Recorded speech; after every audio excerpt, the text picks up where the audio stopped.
w'abasuma karuhariwe abasuma nyawisubiriza bafashwe n'abajejwe umutekano inyuma yo gukora ububisha bw'ubusuma bakoresheje ibigwanisho ahantu habiri.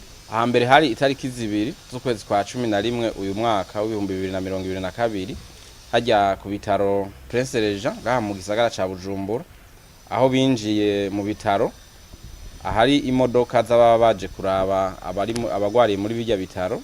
Itariki 14 z'ukwezi kwa 11 uyu mwaka nyene niho haca ubundi busuma mu Nyakabiga ngaha mu gisagara ca Bujumbura, aho hibwe ipikipiki jeho kuki hibwa n'amatelefone ngendanwa, mbere abo bari bajije kwiba baranarashe. Kuri izi nkozi z'ikibi igitangaje nuko benshi muri bo 6 kuri 10 bose ni inkozi z'ikibi zari zimaze gufatwa n'abajeje umutekano kuri iki caha co kwiba bakoresheje ibigwanisho, hanyuma zirarungika ubutungane ariko zirarekugwa. Aha twotanga mbere n'uburorero n'umugwi w'abantu 9.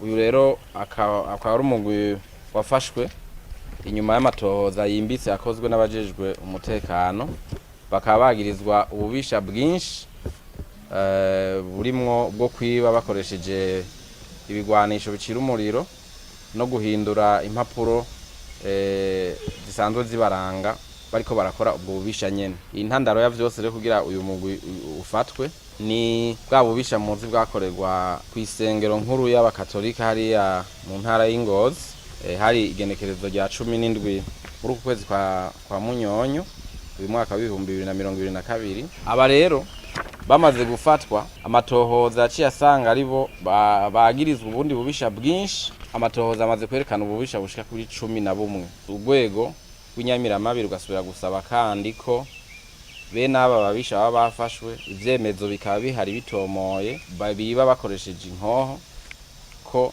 batosubira guca barekugwa inyuma y'umwanya mutoya.